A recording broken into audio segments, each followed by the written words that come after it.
I'm on the National Mall for President Trump's Salute to America for America 250. I was so excited to get a ticket. Everything's going great. And then this huge storm's coming in, and they told everybody to evacuate. But nobody knew what that meant, because we're like, how do you evacuate a mall? And so nobody really did it. We all kind of just hung out, and it's not raining yet, so nobody really understood what was going on. And then a bunch of really psycho people, my fellow citizens, started running to the seats, crazy, as if they were running away from something, which was my first instinct about the whole situation. I'm eating potato chips that somebody left half empty because I'm that hungry. So when that happened, it really freaked out the Secret Service, and they're behind me, so I'm going to keep walking. I'm told by a law enforcement official that they're going to start gassing people because people got trampled. It looked like it was going to happen, and it did happen. And anyway, so then they got really forceful about the evacuation situation, and like, we're really yelling at people to get out of here. So I'm getting out of here because they're mad, and I really don't know what to do, because they've given us some government buildings to go to, the African American Museum, which is a couple blocks that way, or the Reagan building, which is a couple blocks that way. I know. I'm on my way out. Yep. Okay. So I got to actually just get out of the perimeter right now, and as long as you're behind the fence, you should be fine. Behind the fence, I'll keep going. Thank you. Okay. I will report back. I have some really cool video I showed today of the flyover that started. I really think we'll get back to this.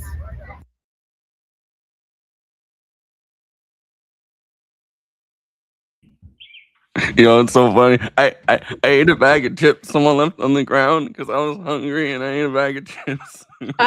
What the hell was that? This was I thought it was so funny. There was some lady that was just at America 250 when everything popped off, and security started rushing at everyone, and they said they were gonna gas everyone. But just the line that I found really funny and kind of charming is when she's like, "I ate a bag of chips that someone left behind on the ground." Yeah. I was like, why would you do that, girl?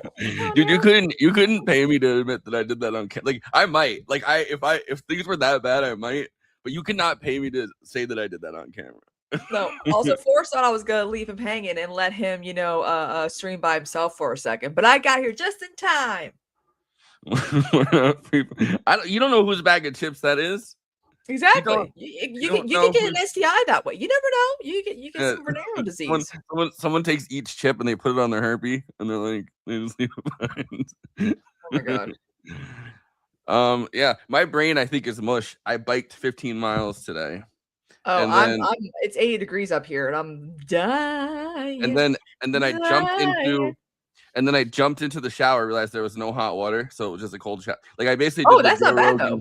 No, it wasn't bad, but I did like the Joe Rogan cold plunge. But look at this. I'm like, I don't know if you can see, I'm like, you can see the sunburn that I got. Oh, damn. Yeah. You know when you're in the passenger seat of the car, right? And you realize like your one arm is darker than the other one. Yeah. Yeah, because you have your arm. Have you ever fallen asleep kind of and fallen asleep for a minute and taking a nap in the car and that happens? Yeah, that's crazy. I've gone on like road trips.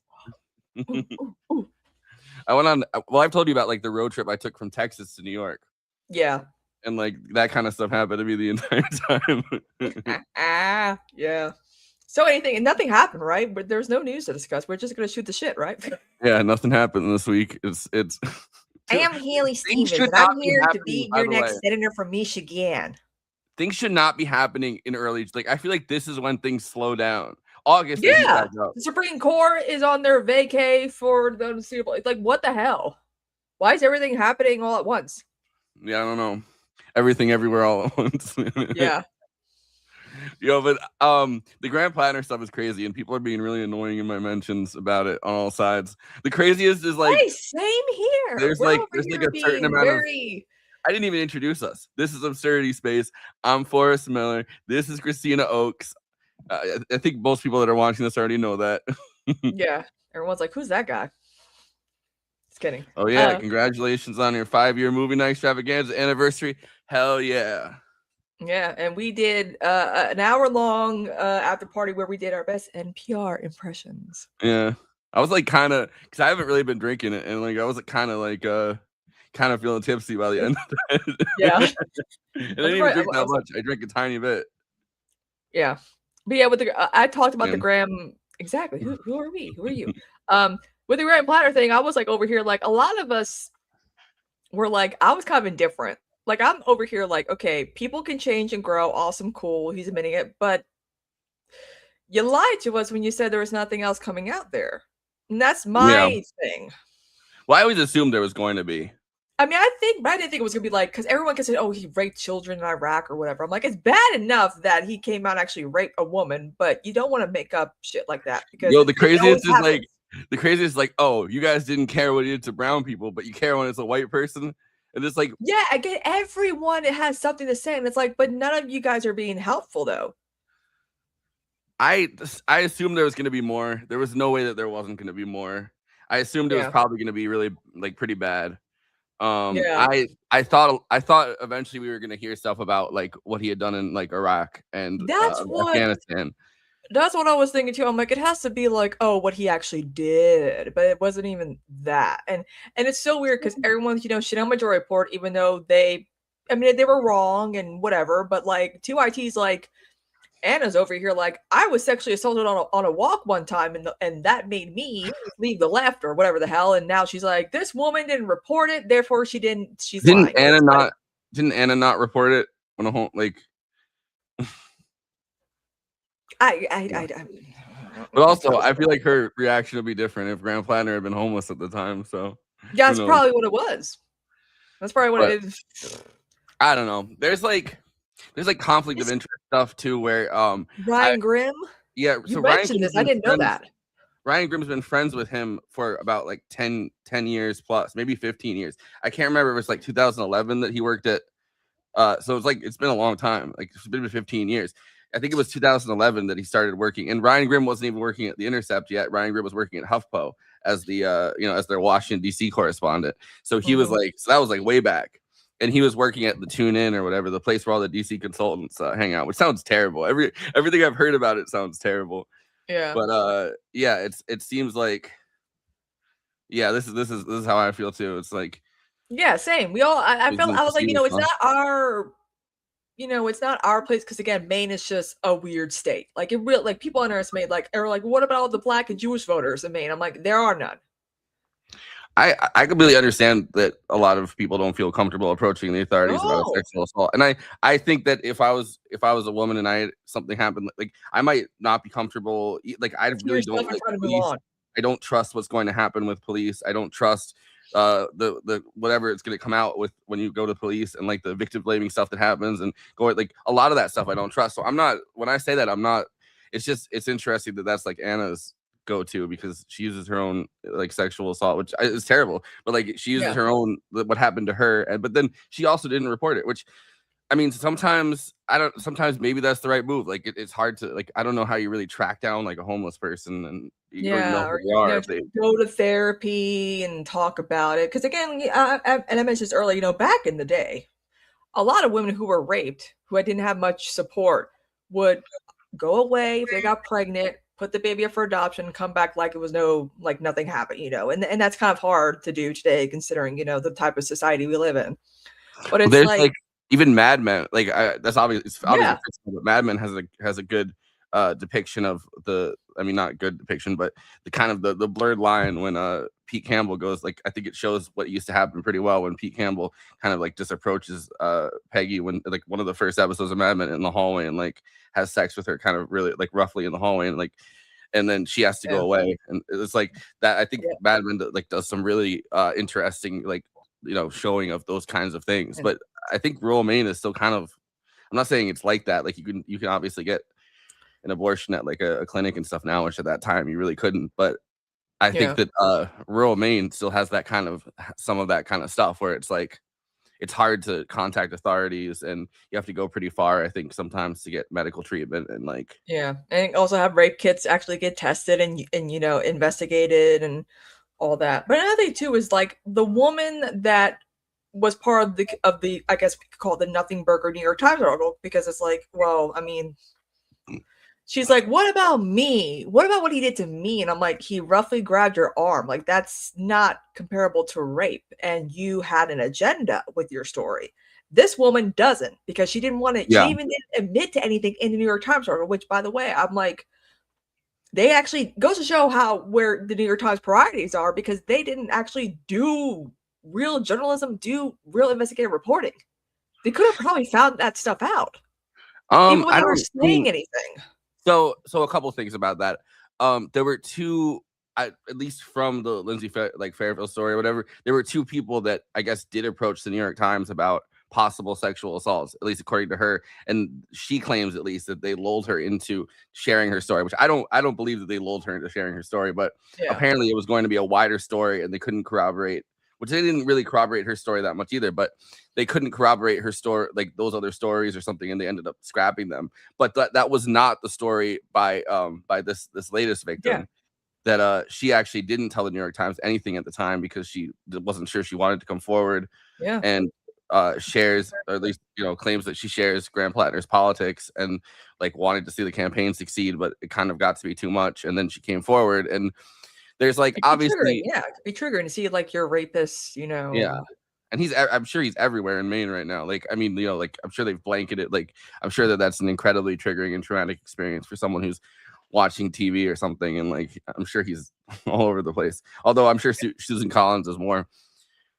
But at the same time, there's like people are like, oh well, why didn't they're like, oh well, if Graham Plattner knew he had these skeletons in his closet, why would he run? I mean, on top of the hubris that comes with being kind of the narcissistic personality, that's like, no one's ever gonna catch me doing these things, you know what I mean? On top of that, well, and I feel like no one cared. The Democrat Party didn't think Maine that Graham Plattner would probably get any traction, because how many times have they tried running candidates in Maine against Susan Collins, and they went nowhere. So they probably were like, but then when the Apple research started, they're like, some of those campaigns, she's like pulling Assad numbers.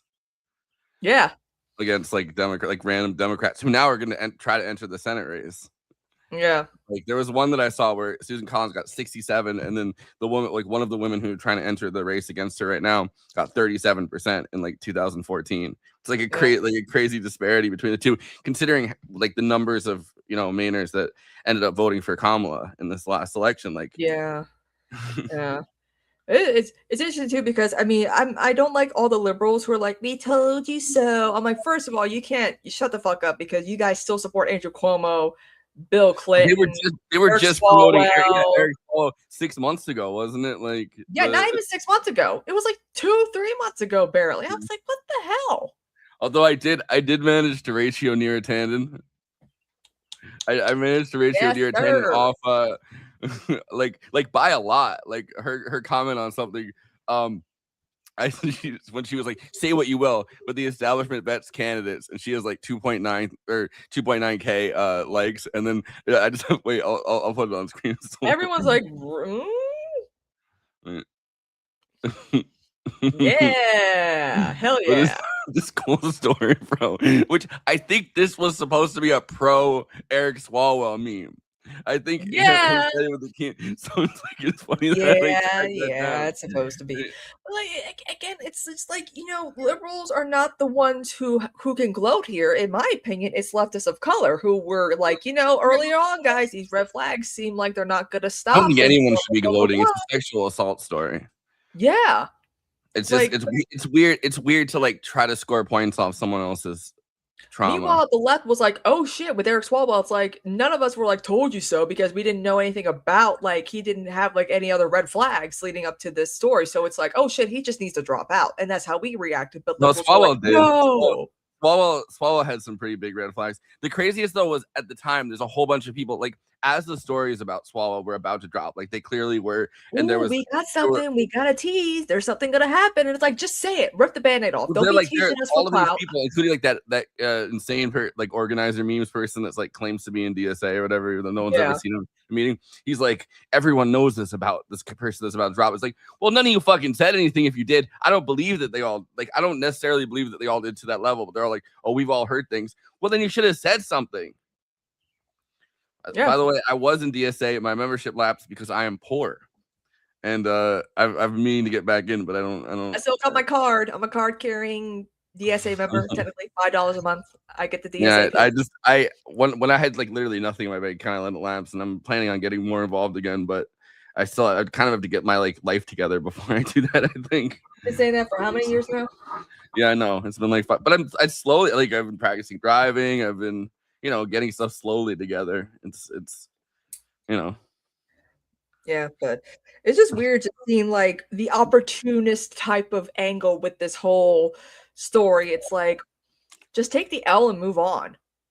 Have better judgment. Have better judgment of character. And the fact that a lot of people are like, well, this is, Bernie Sanders hadn't endorsed him. I'm like, okay, but here's the thing though. And I think it was Eric Michael Garcia who pointed this out. He was like, and I have issues with him sometimes. Like he comes up with like really weird takes, but it's like, he's like, all this talk about white Bernie bros and Bernie with like the white, progressive men, all his canons that do well without major skeletons in their closet are the black women and brown women that he endorses and supports. The white men aren't doing too well. I'm like, exactly. Also, Fetterman has no room to talk about Graham Plattner because he really went off on him throughout the entire campaign. While Graham Plattner, they had all the same, like like they're part. I mean, fight agency, the Morris Katz, Rebecca Katz, like apparently not related, just lots of cats. The Curtis Lewa operation, too many cats. Too many cats in the kitchen.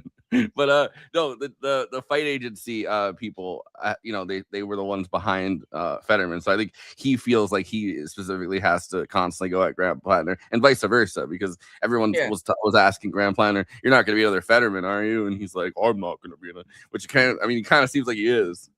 Yeah. He didn't even make it as far as Fetterman did. Don't know yet.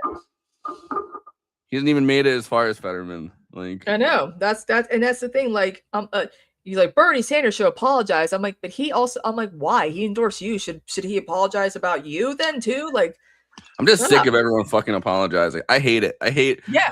Everyone thinks they're owed an apology for everything. And it's like, no, you're not. Shut the fuck up. Like, oh my god, the woman that got sexually assaulted is owed an apology. The people that have poured their sweat and tears and like blood into this campaign. Not random Twitter users are owed an apology. That's for damn sure. It's the people who actually, it's the woman who came forward, all the people who put, like you said, all the hard work to get this guy as far as they did. Those are apologies from Graham Plattner. Like they're owed apologies from the guy himself. You're not owed an apology because somebody that you watch online said, "Oh, Majority Court needs to apologize." Emma, why? Someone said, like, what's up with these former TYT people who are male centered? I'm like, shut the fuck up. What are you talking about? I'm like, Emma, comparing it was a campaign that was like TYT people like Jimmy Dore and like, no. It was a campaign that was kind of perfectly tailored towards a certain kind of left commentator, which, like, I don't know, people got duped, but people got duped based on the fact this guy is a piece of shit, like, he's a rapist, and it's not like you knew from the jump. I mean, there was bad things about him from the jump. There were definitely red flags, but like at the same time, like it doesn't strike me that people necessarily like you have like a year at that, like there's a random person that shows up. They're like, this is what I believe in. And then stuff about them starts coming out. This is just in general, right? Like, this is just what happens. But Kamala Harris, Darlene's old tweets, remember? Like, everyone made a big deal about that. I'm like, but it's like, this is just how campaigns are. Like, somebody comes out and then you have like a certain amount of time, whether it's a year. I think a year is far too much time. You can find out way too much about someone in that amount of time. But you have like a long, like this period of time from when they announce to when the primary and then the general election is to find out everything about this person that you've never, in many cases, have never heard of before if they're like an outsider to politics. And it's like, sometimes I like that Ken Klebenstein essay where he's talking about, if you're going to have people that aren't like plastic McKinsey style candidates that come from the outside to challenge people, some of them are not going to live up to the to your standards. Like some of them are not going to live up to if you're an outsider, you shouldn't have a sordid past, or something like that. But it's like it's not, you either get like the McKinsey style candidates that are just neoliberal and like just plastic as fuck or whatever, or you get kind of these more like outsider candidates. And if we're going to keep getting these outsider candidates, and I think DSA should vet them and not these outside kind of progressive agencies. Like I think that is a lesson from this. But at the same time, like some of them are going to end up being bad people, because bad people are attracted to this. Bad people are attracted to power, but that's not a reason to give up on that style, or else we're gonna just get stuck with the same political class who also have We these need sordid skeletons in their more closet. polished, tailored suits. We need those types of candidates who say rehearsed talking points with no emotion, no passion, and that's how we win. I do think the reason Mom Donnie is such an amazing diamond in the rough a little bit is because he does look good in the suit, and he is good at saying these kind of rehearsed talking points. But for us, right, like for like a more left style of politics, a populist style of politics. And Abdul the same way, because everyone's like, why is he doing the cringe white chick shit? I'm like, because it's cringe when we do it, but like black Muslim. Still a little, some of it's kind of cringe when he does it. But they have to do that. Raphael Warnock did a whole, hey, I'm black, but here I am holding a puppy, so you know you can trust me. And then you find out later it wasn't his puppy. No, somebody lent him that puppy, and that was crazy, dude. Like, I'm like, you guys don't understand. I like Warnock. I like seeing what I did of Warnock's past, right? Like, I like seeing him preaching. Like, that really was where, for me, he seems like he really excelled at that when he was preaching, in Martin Luther King's old church, like the Baptist church. Like, he was standing there. He was like the replacement for kind of like the King family, kind of after. Like, I liked that about him. But like when he kind of was like, "Hey, I'm holding a puppy and I'm non-threatening," I was like, I don't like. It's not even. Someone was like, "Oh, I lent you a puppy." White people, it's like I am a white person. It doesn't work on me. Yeah, it works on like liberal white wine moms who are like, that Abdul, he's fine. He's swole. He's wearing a cowboy hat and he's pretty hot. He looks cool. I like it. He's hot. He's a pretty hot guy. Like. But I think that's the thing with Zoran too. Like in both cases, they're attractive. They're attractive and kind of very polished, but at the same time, but not in a way that's not in a way that's like neoliberal McKinsey candidate style. Well, also Oliver Larkin too, very good looking guy in Florida. Like we're at a point where we're seeing so many young hot men run in like DSA for Democratic Party primaries. I'm like, yeah, we're getting young hot women too. I'm like, this is the future of the Democratic Party. Hot, leftist, socialist. Let's go. Abdul has run for stuff before. Like I think he ran for governor. Yeah, and I remember that back in the day. And and then like, this guy's no chance. I even said, I'm like, he should run for like Senate or Congress, and then I'm like, oh, that's him. Wait, this is one of the things for the debate. I don't know if you could hear it through my computer and the and the speaker here, but the breathing is so crazy in this. And yes, the worst Midwestern accent I've ever heard. The X Factor. Don't need politicians bought off by corporations. In this race, you've probably seen ad after ad after ad. Not one of those ads was brought to you by the Congresswoman's campaign. All of them brought to you by corporate PACs and APAC, trying to buy a politician who's going to do their bidding instead of yours. That's been the story of our politics for far too long. The question is not whether or not you're a millionaire. The question is whether or not you are bowing down to billionaires. And for too long in our politics, we've watched politicians beg for those dollars only to do that bidding when they actually get to office. That has been the story of my opponent. If you want politics is different, I'm the only one who's never taken a dime from a corporation. Congresswoman, 30 seconds. Well, look, transparency is so important. And sounds like me when I haven't taken my allergy med. It's so crazy because I was listening on my headphone and it was so much worse than I headphone. Is this some ASMR gone wrong? She realized it halfway through. You could see it on her face. She realized it. Wait, at this point, hold on. She realized it when he's in the middle. Yeah, right here. He's in the middle of talking. Look at her face.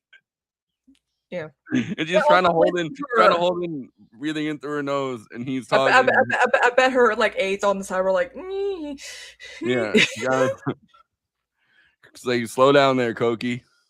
Yeah, I mean, like in a real world, and I saw someone tweet, this should not be a competitive Senate race. Like it just makes like I just think, I'm Haley Stevens, like she just got that Midwestern accent that's so annoying. It's crazy that Bobby Hill is voiced by Pamela Adlon.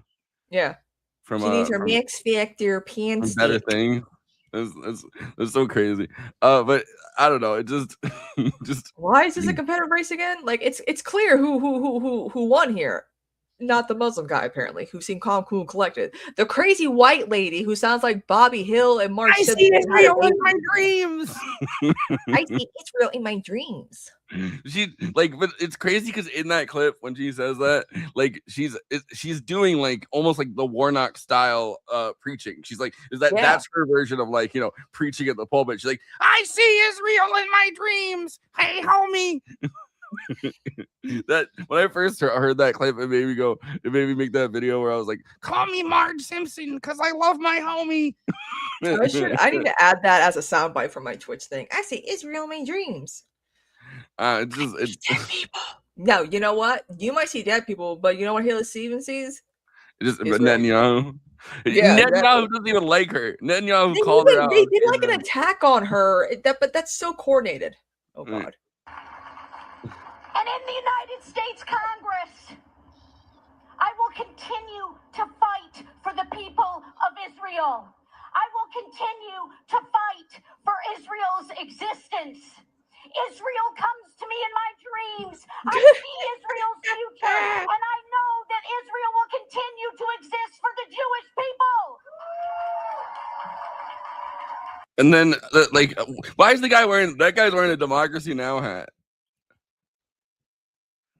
That guy right there is wearing a Democracy Now! Hat. The average median voter, perhaps. I don't know. But no, the average median voter loves free healthcare and hates Israel. What are we talking about?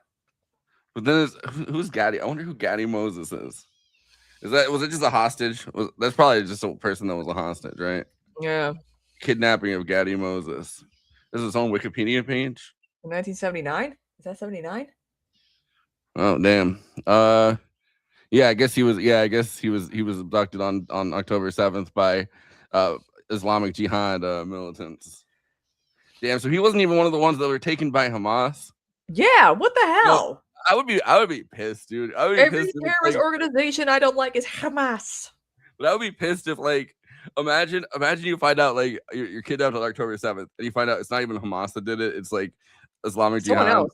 Yeah, Same like, day, different PIJ. terrorist Well, it's just organization. PIJ, like, because they're like allied together within Gaza, but it's like I'd be like, can I get transferred to like the Hamas wing at least? Like, like, yeah, exactly. I'm like, they give me candy. like you see that Rahm Emanuel spoke out against Israeli aggression. Conan was talking about that with us last night. Yeah, the same Rahm Emanuel who basically ruined Obama's like whole He was also like in the thing. IDF. He was in the IDF for a certain Rahm amount of Emanuel? time. Well, he's doing the thing where he's like he's against Netanyahu, not necessarily against meanwhile his brothers. That's the whole thing. It's like Bernie. He's like Netanyahu's war. I'm like, just come on, man. Yeah. Well, Bernie at some point, I'm just like, dude, I don't know. I couldn't expect more from like a guy who found out he was a socialist from living on a kibbutz, and then the kibbutz kicked him out because he wouldn't do any work on the kibbutz. I know, lazy, good for. Just kidding. I mean, remember that was the whole thing in 2016 as well. I was like, wait, what? They're like, you went to a Russian nudist commune and got kicked out for not working. I'm like, whoa. That's Bernie is the Bernie is the socialist equivalent of one of those young men who refuses to join the IDF because they're in the yeshiva. And they're like, and they're studying Torah. They're like, no, I must study Torah. Those guys that are like, and then like they've made that deal with Netanyahu. They don't have to join the IDF if they're studying Torah and praying for the troops. That's Bernie, but he's praying to Karl Marx. Yeah, and he's like, oh, I don't have to do any work. It's because of me that Karl Marx has blessed this kibbutz. he's instead of an Orthodox Jew, he's like an Orthodox Marxist. Yeah, there you go. Like, I must study Das Kapital. Das Kapital. All right, it's because of me that Karl Marx has shined down his light on this kibbutz. I promise you, I am praying to Karl Marx about I must study Kapital. Yeah. they're like, please, Bernie, this kibbutz is a mess. We need your help. And he's like, I must pray to Karl Marx. I must That's all you gotta do, Bernie. That's all you're doing. Yeah, it's true. Bernie was kicked out of a kibbutz in 19. A nudist kibbutz, and that was the weird thing. It's like Bernie Sanders was part of some nudist colony, and I'm like, wait, what? I'm like, first, slow down. There's a lot of weird. I mean, 'cause I think the nudist part was that I was like, what? I'm like, Bernie had a very interesting life before he got into politics. Remember that show he did where he would just go to the mall, walk around, bang. He was mayor when he did that. But when he was mayor, he was doing all that cool shit. Do that again, Bernie.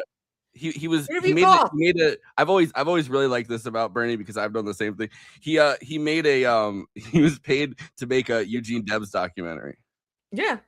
And I was also paid to make a Eugene Debs documentary. So me and Bernie. Bernie Sanders. But I've never been to it. But they never let me on and not do any work. Oh, they see me coming. The whole kibbutz is like, we're out. Yeah, we don't want to see all that. They see me coming. The whole kibbutz joins Likud.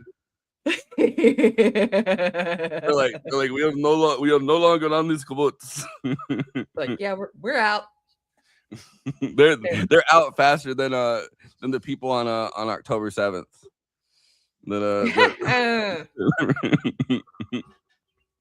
I didn't say it, you said it. I must get off this kibbutz. Yeah, Netanyahu accuses Haley Stevens of excusing anti-Semitism in CNN clash. Oh boy. Also, she was like, look who won. And I'm like, Abdul did. Like, you looked insane. And voters were like, oh shit. Because I feel like not many people are aware of who she is. Because I feel like McMorrow would have gotten, she did that whole like Likud. She did the cringiest thing. I want to know what the Likud is like. There you go. Is that for Elizabeth Warren? You go to the Likud. No, it's the Likud. It's the Likud kibbutz. You go there and they're really right wing about everything. Mm-hmm. Like put your clothes back on, Bernie. This is not that. This is not that kind of kibbutz. Yeah. But it's just, again, I'm like, how the hell is she polling well and McMorrow didn't? Again, people watched the debate and they're like, yeah, Abdul clearly won. It was like a 60. It was like almost like a 30% said she did better, but then like the rest is like, no, he clearly did better. Also, shout out to the moderator. That was probably one of the best debates I've seen where they're like, let's talk about the issues and not about stupid petty interpersonal party drama. Like, that's the first. No talk about socialism and Mom Donnie or like just, hey, Michigan. I'm like, are you guys trying to be taken seriously? If you're trying, I'm sold. Except for her. Israel. We have one question for you. So when you said Israel comes to me in my dreams, what did you mean? What's the word "come" mean in this context? Israel comes on me in my dreams. I think she should run for the Knesset. I think she should run for one of those parties. They're like, I don't know, they're talking about Chabo Travaus where it's like they're like called like the Good Morning Party or something. It's like one of their liberal parties. They have like one seat. Sometimes they get like one seat in the Knesset. She should run for one of those things. Yeah, that's funny.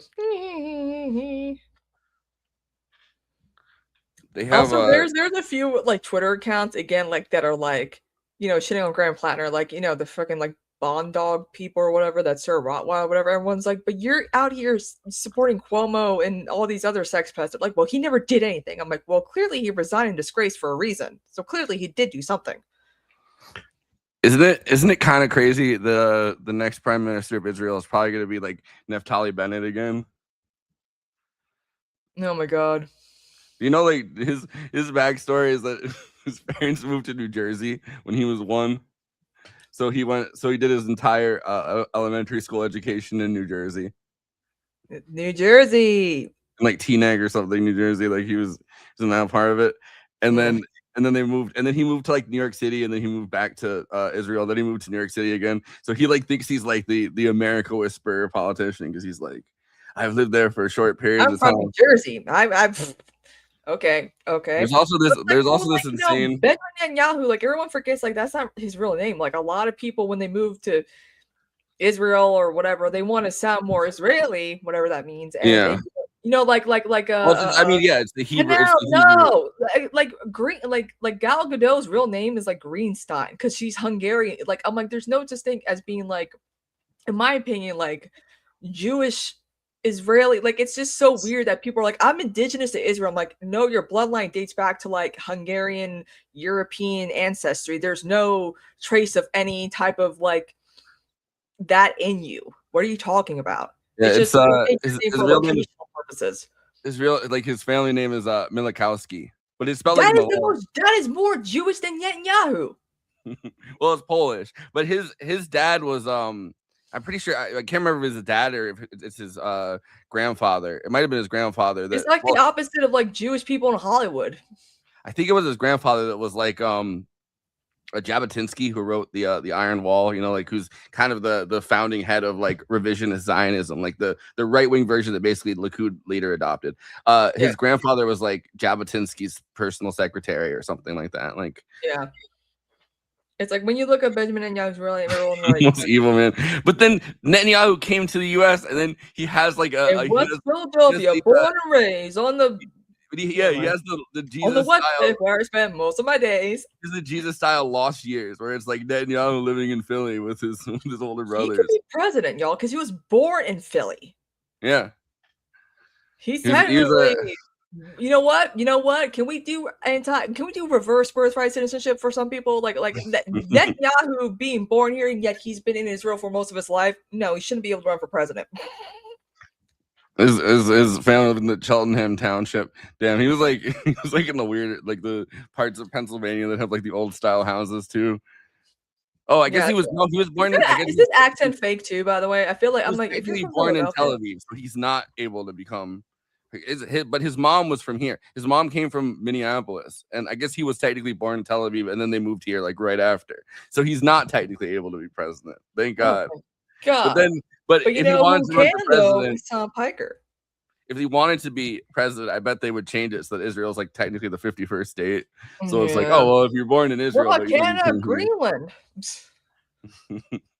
I don't know. Like, can you be president if you were born in like Guam? I feel like you can't. If you like a U.S. territory, yeah, because I remember like with Mitt Romney, because if you were born on a military base, you can still be president because U.S. military base in other countries. Ted Cruz as well, but he was born in Calgary.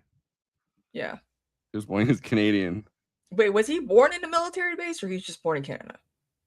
I think his family was like doing diplomatic service or something crazy like that. His father is not even a citizen. Like the whole thing, like what my uncle explained, he's like, technically Obama can't be president because his father's not from here. I'm like, but he was born here. But his both parents have to be U.S. citizens. I'm like, is that in the Constitution? Both parents have to be U.S. citizens for it to count. I guess it was just. I guess Ted Cruz was just born in Calgary. Like his parents just happened to be there. He literally cannot be president. Like his dad was an illegal immigrant. Like he no. I think if one of your parents is born in the U.S., I don't think that's true. If one of your parents are born in the U.S., no, that's not true. You have to be actually born here. But the problem is the argument for conservatives. Or I think technically, like I think they can change it so that if somebody, you know, if someone's temporarily living somewhere else, but they're like clearly going to move here. Yeah. Like his dad wasn't a citizen. Yeah. I just think it's funny that like a lot of right wingers are like, well, even if Obama was born in the U.S., he still can't run for president because one of his parents is not from here. I'm like, that's something you guys made up. It's hilarious that both Ted Cruz and Marco Rubio have both said my family fled Castro, but neither of their families fled Castro. Batista. Both of their families fled Batista. Everything they say about Castro, I'm like, you're describing Batista. Yeah. You're not describing Castro at all. What are you talking about? We know history. I don't know. I think it was Ted Cruz benefited from birthright citizenship. I think it was Ted Cruz that when my dad fled here, which I think his dad's still alive, but but he's like, my dad fled here because he was tired of the corruption of the Castro regime, and everyone's like, no, he wasn't. He wasn't. He wasn't even. But he's like, yeah, but once Castro was president, he hated it, and it's like, yeah, but that's not the same. But he wasn't living there. He was living here, and he's like an evangelical minister, which is kind of crazy. Because he went from being a Catholic to being an evangelical minister. That's and crazy. Israel came to. Yeah, that's why they say Cubans are the whites of the Well, no, it's Gusano Cuban. Like the ones that are here. I shouldn't have used that term, but the ones that are here like Cuban Americans, like that cast of Cubans. Yeah. Kind of, but not all of them, because there are a lot of Cubans that fled, like, you know, long before it was the Castro regime, the Castro government. Long before that, like there are waves of Cubans that, you know, it was just the fact that they were fleeing, you know, U.S. dominated Cuba, or they were fleeing, like there's multiple waves, but like, you know, a lot of the ones that fled as soon as Castro took over, because they were afraid of their, like, you know, plantations getting overrun and their sugar plantations getting ruined by Castro. We all know how Destiny's grandmother's life went. Anyway, that was a weird crazy. one. That video was crazy. Because there's a lot of people that have like fled Cuba for like more understandable reasons than just like, I was a rich guy and communism came, like. So exactly. I feel like people get kind of pigeonholed that kind of escaped from Cuba and, you know, fled here, because it's not like all. It's a certain layer. It's like a layered cast of like a certain left just because, you know, they wanted to. Like, you know, nothing wrong with that. But like when you make up a lie as to why you escaped, it's like, no, the dates aren't adding up of when a certain person was in charge of your government at the time. So. There was also there's that wave, one of the big like nativist waves, I guess, that happened under Jimmy Carter, when you know, we were kind of having like a little bit of a thaw with Cuba for like a little bit under Jimmy Carter, and you know, people were allowed to visit Cuba, and then they kind of started being like, well, why are we not allowed to go to the United States? And Castro was like, all right, if anyone that wants to go to the United States, you know, we'll put you on these rafts and they can rescue you or whatever. Like a lot of people started fleeing, but then he was like, and we're gonna put prisoners on those rafts too. And like, so a small percentage of the people that ended up fleeing were like, you know, they kind of emptied out some of the jails, and then those people got here, and everyone was like, you know, people in America to the places that they came, like Galveston, Texas. Cubans. Yeah, they were like, wait, which is what Scarface is actually kind of based around. That wave of Cubans in the 80s. People were like freaking out. I remember, I think, what was it, like 2013, 2014, there was this big thing about like Raul Castro, and I remember John Stewart was like, guys, Raul Castro is not Fidel Castro. I'm like, yeah, they're brothers. Two different, but it's just so funny how everyone's like, a Castro is a Castro, and I'm like, is it though? Like, again, you guys, what are you guys doing over there? Castro was on one of that's the one that he brought cocaine. Cubans brought the cocaine, according to Scarface over here. I like that movie is really just about Oliver Stone's own battle with quitting cocaine. Yeah. So he's desperately struggling to quit cocaine, and he's like, all right, I'm gonna write about the Cubans. Yeah. Meanwhile, Stephen King had the opposite effect. He's like, I'm gonna write a kid's orgy in a book about a killer extraterrestrial entity that likes to take the shit. Did you see Stephen King defending Graham Plattner? Yeah, he's like, why can't we have our own sex pest? It's like, that's not the argument to be made to have a Trumpian-like canon. When we mean Trumpian-like canon, we mean someone who doesn't give a fuck. Like, you said this about this person. Okay, yeah, sure, whatever. Who cares? Move on. Next question. He had to backtrack on it. Don't have any shame in like shit they say. You know, again, ChristinaSoulTweets.com for when I run for Senate against Cory Booker. Anyway, you know what I'm saying? Like, that's what we're talking about. He had to infallible to, like, you know, attacks. No, he had to backtrack on it, but the first tweet was like insane. He was like, oh, Graham Plattner rapes one woman, but Donald Trump rapes a whole bunch of women, and you guys are fine with that, and or something like that. And it's like, dude, don't do this. Don't do this. Exactly. And then today he's like, he had to backtrack and go like, oh, I didn't mean that it was good that Graham Plattner raped a woman. He should stay in the race. I just meant, and it's like, I don't know. That if Trump can do it, why can't we do it? You know. Graham Plattner got to rape more women. I think that's what Stephen King was trying to say. Yeah. Brought to you from the author who brought to you Cujo and whatever. Yeah, but like when people say, "Oh, what the author that brought to you Pet Cemetery," it's Graham Plattner. But it's just so funny when people are like, what do you mean? What does the left mean when they say they want Trump-like candidates? We're talking about candidates who are like, oh, you said this about Israel. Yeah, okay, sure, whatever.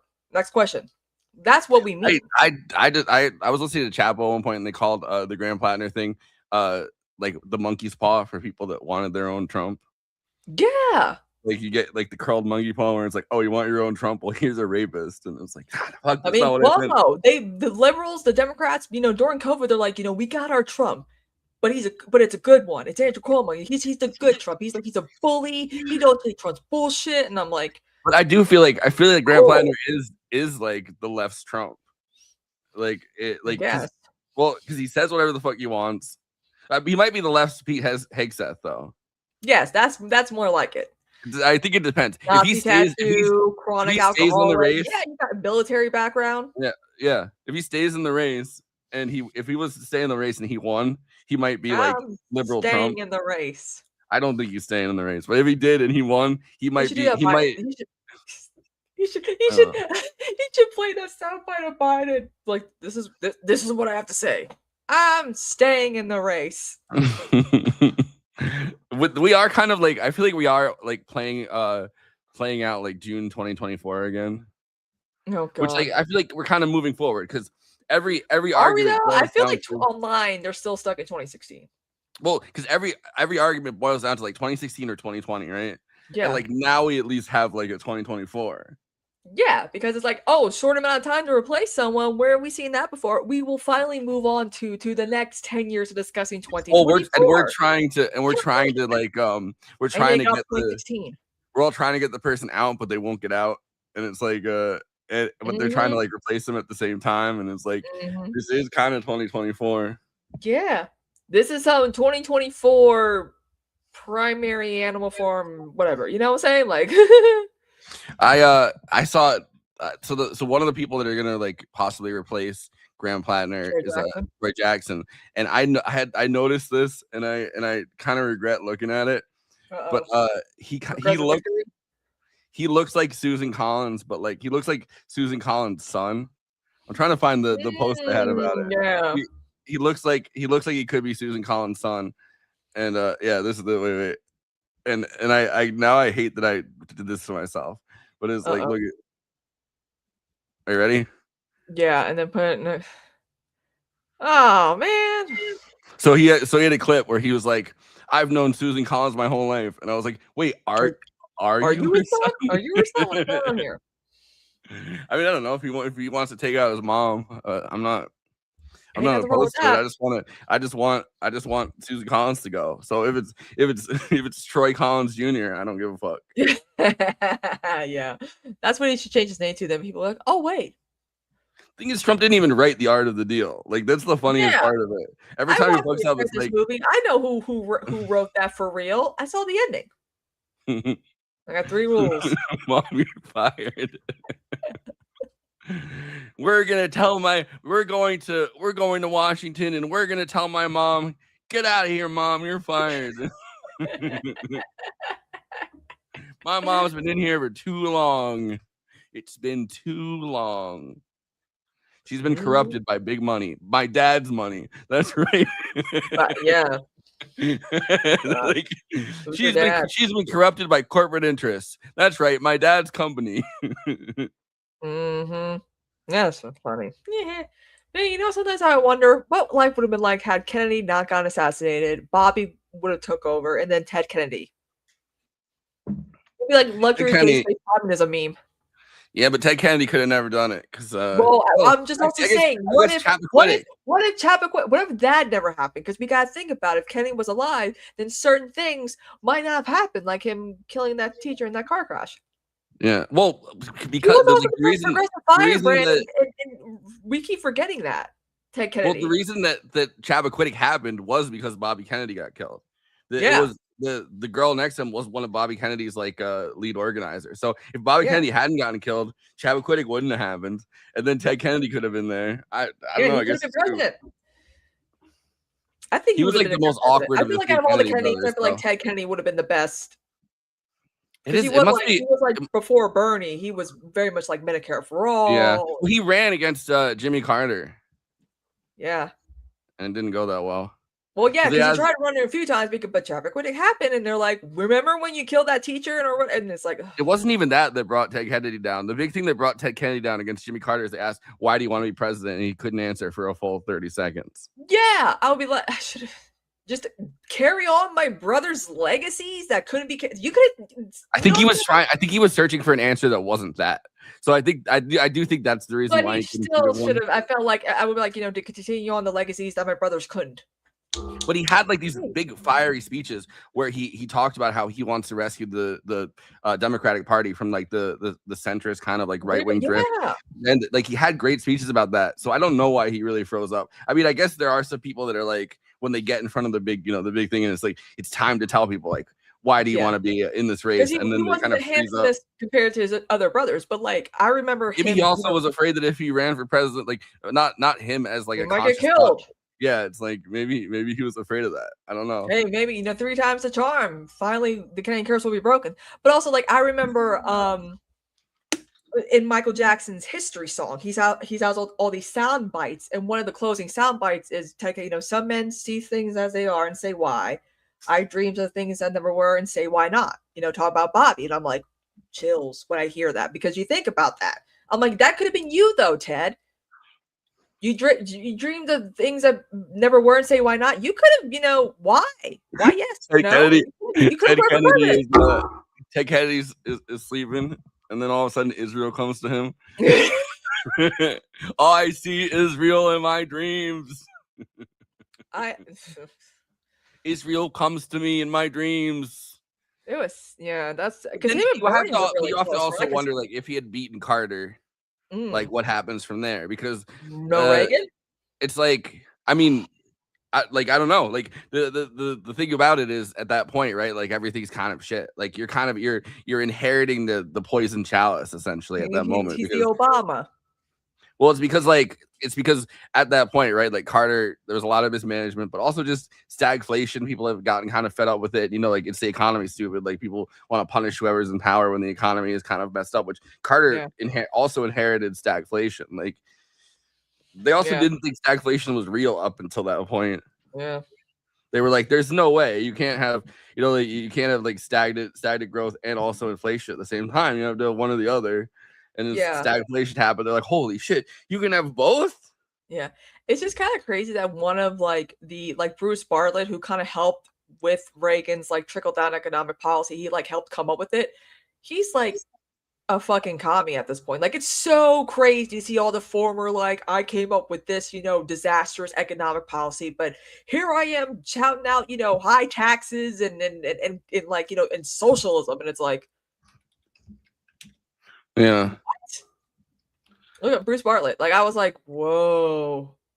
He went from being like Reaganomics, social democrat to like communism is kind of cool. No? And I'm like, whoa. What happened? Well, it's like Robert Reich. Like, you see his posts a lot of times. Like they really push him hard. So he's adorable. But he was Clinton's labor secretary. And Clinton kind of was like in the middle, but at that point, he was like a lot more neoliberal too, like Robert Reich.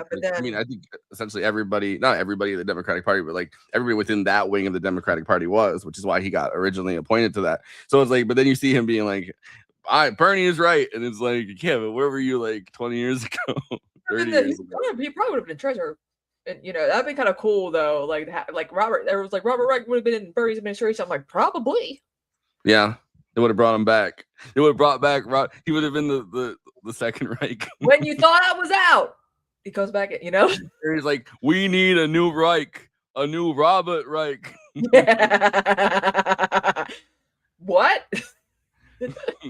Right. We need 1,000 year. We need 1,000-year Reich. he's like, no, wait. I meant Robert. I meant we need him for 1,000 years. We need a fourth Reich. I mean another Reich. It's like in the producers like, I didn't know that the Third Reich meant Germany. Yeah, how about that? Keep it gay. Germany does seem like it's about to be like a fourth Reich. They've gone kind of crazy. They're back to doing about to get rid of like their great healthcare system over there, and I'm like, wait, what? Did you see the latest thing that in Germany now during COVID they kind of relaxed their rules on sick days, so it's like you could go there and if you were just like I'm sick, like but now you need like you need this doctor's note. The doctor needs to sign off. Oh God, yeah. Oh. The doctor needs to sign off and say you've been as long as his name's on Mangala, we should be fine. Well, every doctor there is named Mangala, so. But yeah, so like they've been changing that part of it. But you know what I think? You know what I'm a fan of? 1,000-year movie night extravaganza, right? 1,000-year podcast, right? Oh my god! Did you ever see Triumph of the Will? Yeah. Like everyone's like, "Oh my god!" Like that was the funniest thing because I was like when Michael Jackson was promoting his History album, everyone was like, he did like a military style thing with like revealing his statue or whatever, and dying. Everyone was like, "This is like Triumph of the Will and fascism." I think I was too young. I think I was a freshman in college. I think I was too young to really appreciate Triumph of the Will. I was like, this is boring. But well, I don't think I knew. If we're gonna, Conan should really prepare himself for the Titanic movie. He should watch the Nazi propaganda film about Titanic, how the ship was taken down by the tubes instead of the iceberg. That's a real film. There's that great Pete Seeger song, When That Great Ship Went Down. Yeah. I'm sure he's not the one that wrote it. I'm sure because he recorded a lot of like classic American songs. I'm sure that's like one of the classic American ballads. But he has that line where he's like, he was talking about like when it's singing, and they really were singing like "Nearer My God to Thee." Triumph of the Will. Triumph of the Whale. Triumph of the Whale. The whale. Free Willy. Will you be there? The story of Jonah. Jonah gets eaten by the whale. Triumph of the Whale. You know, they let Leni Riefenstahl after World War II. They just let her become like a photographer. I mean, I don't know what else they were gonna do with her, but it's like she was like the main propagandist. She became like a nature photographer after that, and like she's like, look at the majesty of the nature. Yeah, it's beautiful. It's beautiful nature. Like when you see a white Argentinian with a German sounding name, like my great grandfather migrated here. I'm like, from where exactly and when? I guess it is kind of a question, like how far down do you go with like, you know, just ending the lives and careers of like people in the Nazi administration, like the propaganda department or something. Like obviously Goebbels gone. Well, Goebbels took himself out, but it's like, well, Goebbels is back. His name is Stephen Miller.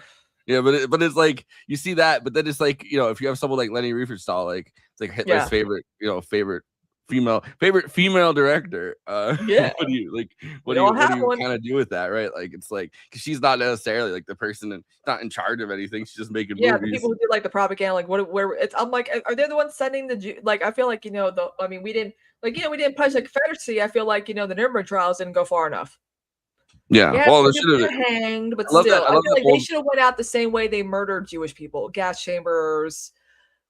I love that old story where they're like, it's FDR and Stalin, and they're messing with Churchill, and so at one point, Stalin's like, we need to just kill 50 German officers, and Churchill gets all mad, and then FDR, because he's like, those are real German patriots or whatever, and then FDR the other side's like, all right. 49,000 officers. All right. Well, we'll pass the baton off to the Devil's Advocate Productions over there. Movie night extravaganza, Terminator 2 next week. We talked about Terminator last night. The Terminator coming back. Wonder what he's gonna do next. It's 5. Triumph of the Whale. But yeah, so check us out. Movie Night Extravaganza. It's over there, youtube.com/Movie Night Extravaganza. We had 5 years of Movie Night Extravaganza as of yesterday. Hell yeah. Oh, yeah. Yeah.